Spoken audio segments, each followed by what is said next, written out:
The sound of bells is the soundtrack of life. We ring in a new year, a new nation. We celebrate new life and mark one well lived. Bells are part of our pop culture.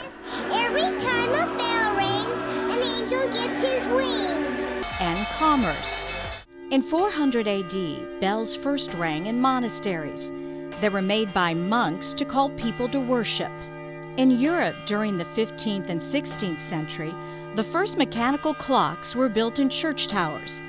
They told time by striking bells.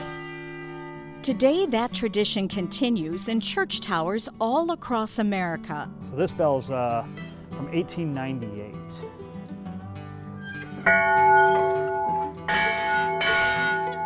Meet James Androuais.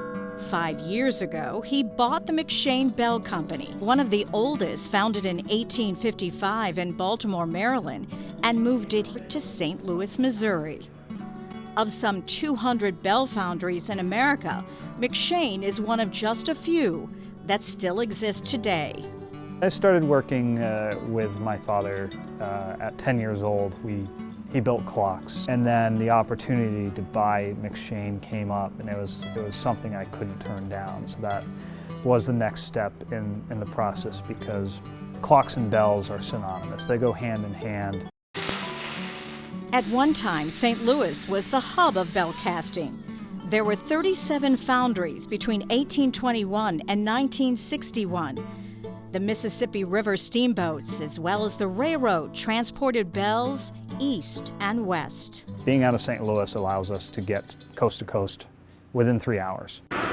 This is a clock tower that's going to have a bell. This is going to Willard, Ohio. So we're building it, and they have an original McShane bell.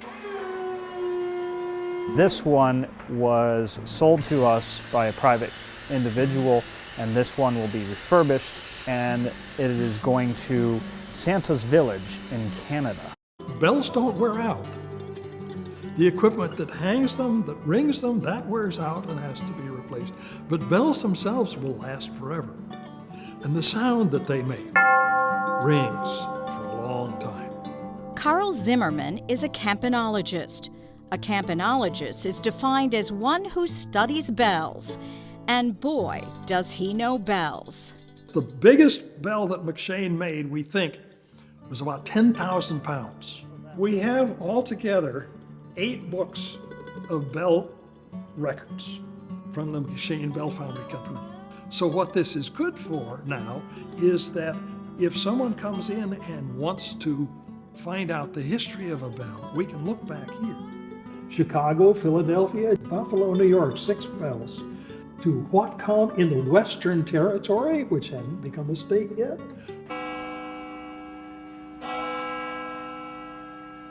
One of the oldest church bell towers in St. Louis is St. Vincent de Sales. The church, built in 1904, has 4 bells, one from the original church built in 1867. James and the McShane Bell Company maintain these bells as they ring every 15 minutes except at night. So we have 25 bells. These are chromatically tuned, and the way to tune them is to put them on a lathe and slowly start from the bottom and work your way out and take chips out of them. So we call it making chips. So this is the way you get the note. So right here, we have 3 different notes. The bells, when put together, become a musical instrument of sort. 4 or 5 bells make a clock chime. 8 to 15 what's called an American chime, and 23 to 77 bells is a carillon. There are 190 carillons in North America. Concordia Seminary houses 49 bells in Luther Tower, and inside is a carillon keyboard.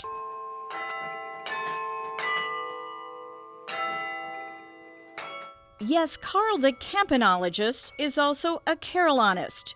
He's playing the keyboard in a carillon. He learned to play while an undergrad in college. I love the pipe organ. I play the piano. In the past, I played flute and piccolo. I've enjoyed them all. but the bells are the instrument of my heart. I can strike a key gently and get a slight sound, or I can whack it and get a loud sound. John Klinger is the Chief Information Officer for the seminary. He also plays the carillon. He noticed when he was hired back in 2007, nobody was playing the bells. So he asked if he could practice. And soon, we were playing the bells once a week just to give people something for me to practice and for everyone to hear the bells finally ringing and listening to the hymns again during the school year. His mission, James says, is to keep the bells ringing. Throughout the world, there are some 100,000 bells inscribed with the McShane name. They are found in church towers, courthouses, and schools. I'm in it to continue the tradition of bells and making them function, because if we silence the bells, that'd be very sad.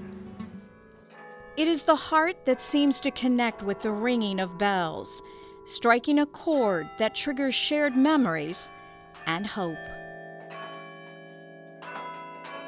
Part of it, I think, is that the sound of a bell doesn't just ring and quit. It rings and then it fades away. So you hear it for a period of time. And the sound of a well-made bell somehow resonates with the human heart.